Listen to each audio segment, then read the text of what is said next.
conceitos dos comandos de visualização e seleção. Vamos desenhar um círculo de raio 50, outro círculo de raio 25.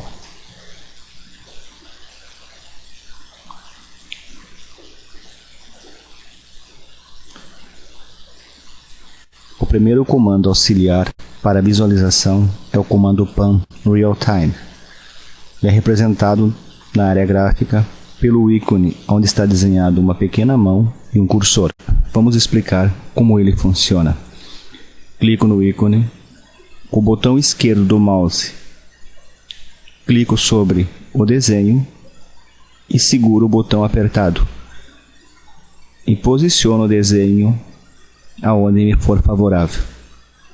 Notem que este comando não altera o desenho, apenas muda o objeto em relação à área gráfica. Ele não move a entidade ou objeto desenhado. Para cancelar o comando, dou ESC. Os comandos auxiliares de visualização. O principal comando de zoom é Zoom Window, que é representado pelo primeiro ícone da barra de zoom. Também posso acionar o comando clicando na tecla Z e na tecla Enter. O cursor transforma-se numa lupa. Clico num ponto qualquer da tela ao redor do objeto que eu quero ter uma visualização maior. Notem que o objeto, como o círculo, aparece facetado. Repito que o Projecad utiliza desse recurso para economizar memória virtual e memória física. Para termos a visualização perfeita do círculo, digito RE do comando Redraw e retorno Enter. Notem que o círculo ficou perfeito. Outro comando de visualização importante é o Zoom Extend. Ele é representado pelo último ícone da barra de zooms. Tem no ícone que representa uma lupa com um cursor no seu interior. Clicando sobre ele, tudo que está desenhado na área gráfica ficará visível. Outros dois comandos de zoom importantes nessa etapa são o Zoom In e o Zoom Out. O Zoom Out, como intuitivamente nos mostra seu ícone com uma lupa e um sinal de menos no seu interior, reduz a visualização quando clicado sobre ele do objeto desenhado em relação à área gráfica. O Zoom In, ao contrário, com sinal de positivo, aumenta a visualização do objeto em relação à área gráfica quando clicado sobre ele. Com esse conjunto de comandos apresentado, nos é possível trabalhar de forma avançada no Projecad. Como entraremos agora nos comandos de manipulação de entidades ou então de modificação, vamos ver através desse desenho explicativo como a seleção pode ser feita. Se eu fizer uma captura através do Window ou uma seleção através do Window, todos os objetos que ficarem dentro da janela de seleção serão selecionados. Você descobrirá que o objeto está selecionado quando seus pontos âncora estão ativados. Pontos âncoras mudam de objeto para objeto. Aqui vemos as principais entidades usadas e seus pontos âncora. Num polígono, geralmente são seus vértices. Numa linha, seus pontos âncora são as extremidades e o seu centro. Igualmente para um arco, somente acrescido de seu centro. Já o círculo, tratamos os pontos âncoras, sua linha de desenho como quadrantes e o seu centro. Falamos que o primeiro quadrante fica à direita, o segundo quadrante acima, o terceiro quadrante à esquerda e o quarto quadrante na parte inferior. Se, por exemplo, quiser apenas o retângulo vermelho, abro uma janela apenas sobre ele. Na seleção de Window, mesmo que eu toque outros objetos, como você está vendo agora, eles não são selecionados. O Window caracteriza-se por abrir uma janela de cima para baixo, do canto esquerdo ao direito do desenho. Veremos agora o Window Crossing, semelhante à seleção de Window. Só a diferença é que aonde o cursor tocar, o objeto será selecionado. Veja no exemplo.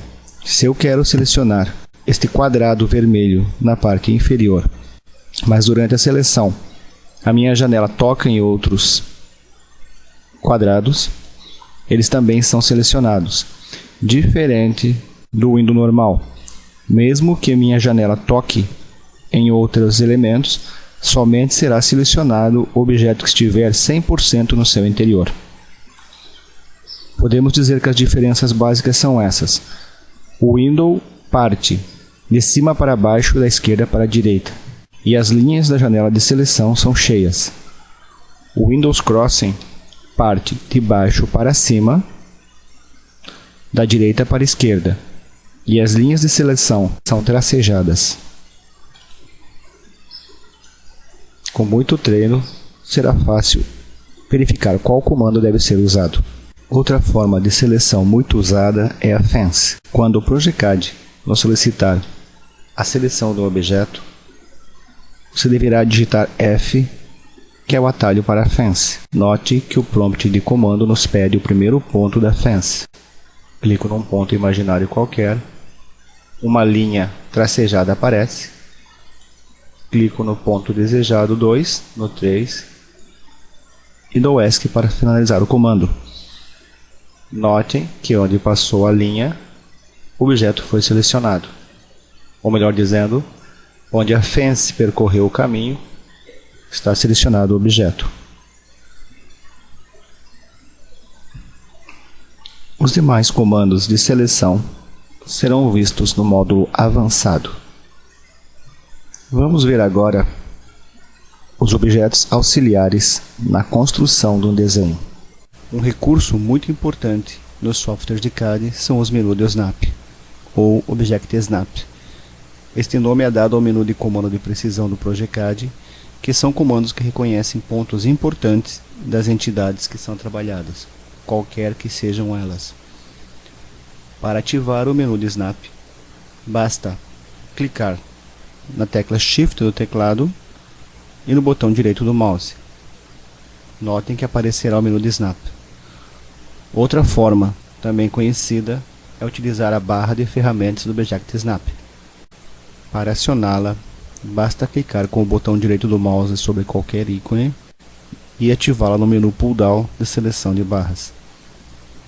Todos os comandos desta barra de ferramentas encontram-se também no Object Snap. A partir de agora, não utilizaremos a nomenclatura correta Object Snap. Simplesmente, o termo Snap define a ativação desse menu. Os comandos de precisão serão a partir de agora utilizados com bastante frequência. Para desenhos que exigem precisão é muito importante a utilização desses comandos, pois somente a partir deles você conseguirá um projeto confiável. Vamos agora conhecer os principais comandos de precisão. Endpoint. Endpoint seleciona o ponto final de uma linha. Ele pode ser um segmento de arco, uma polyline, um retângulo, um polígono, etc. Nenhuma forma de criação influi na captação desse ponto, nem qualquer outro que será mencionado. Vamos desenhar um segmento de linha utilizando o Snap Endpoint, ligando esse segmento de arco a esse segmento de linha. Clico no comando linha, ativo Snap Endpoint, clico na ponta do arco, ativo novamente Snap Endpoint. Note que o cursor muda de forma, indicando o Snap Endpoint ativado. Aproximo do segmento de linha e uma caixa de seleção amarela se acende com um quadrado.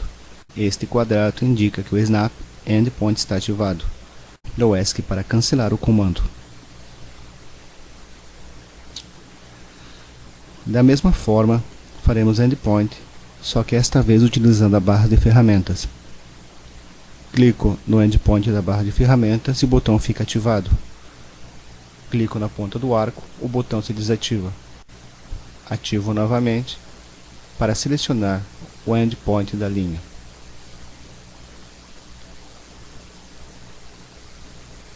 Da mesma forma, podemos proceder com o Snap Midpoint.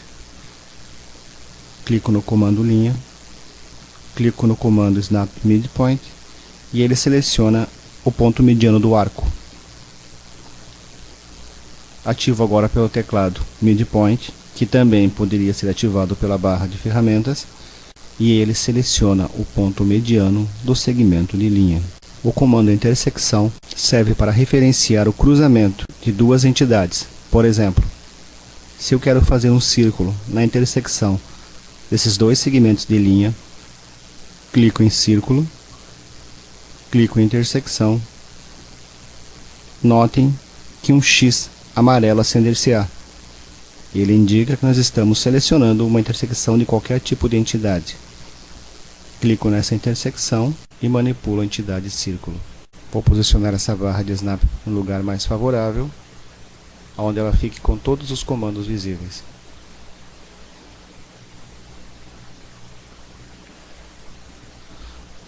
Vamos ver agora o snap perpendicular. Clico em linha, seleciono Endpoint Snap e clico em perpendicular. Um segmento de reta perpendicular é clicado com relação à ponta final do arco à linha. Façamos o mesmo comando agora partindo do centro do arco. Clico no Midpoint e pedirei uma linha perpendicular a este segmento. Ele projetará a linha fora do segmento, porque não existe um ponto palpável perpendicular à sua criação e à finalização. Isto é uma criação num ponto relativo externo às entidades. Este conceito será tratado no módulo avançado. Veremos agora o Snap Center. O Snap Center está coligado ao círculo, ao segmento de arco. Pelo ponto âncora Center, apenas aparecer nessas duas entidades. Clico no comando linha, aciono o Center Snap, aproximo da linha do círculo e um ponto amarelo aparece. Note que independentemente onde eu clicar fora da área, quando acender o comando de Snap, por ter capturado o centro, a linha ficará presa a esse ponto referencial. Aciono novamente o Center e notem que aparece que acende-se em amarelo o centro do arco. Repetindo o comando. Clico em linha, Snap Center, novamente Snap Center.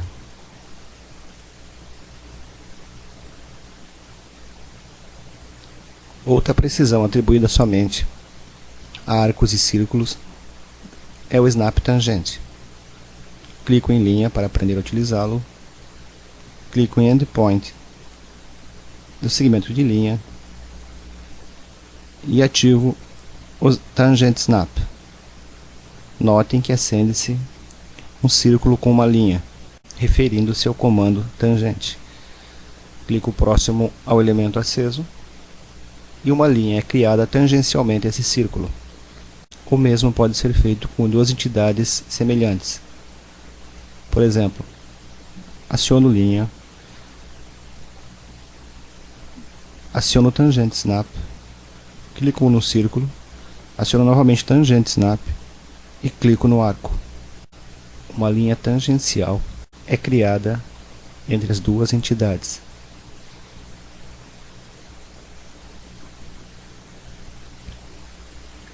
O objeto de Snap, que somente o círculo utiliza, é o comando quadrante. Vamos exemplificá-lo fazendo uma linha do quadrante superior do círculo até o endpoint desse segmento de arco. Para melhor entendimento, farei outra linha. Para um melhor entendimento, desenharei um círculo no quadrante inferior do círculo selecionado. Clico no comando círculo, ativo o comando quadrante snap e seleciono o quadrante inferior. E por fim, veremos o comando nearest. Nearest seleciona um ponto qualquer da entidade. A sua função é simplesmente não criar pontos externos ou fora da entidade. Clico no comando linha, clico no comando Nearest e ele seleciona qualquer ponto da entidade. Clico novamente no comando Nearest e clico na linha. O Object Snap é vital para a formação de um bom projeto. Os demais comandos serão vistos no módulo avançado.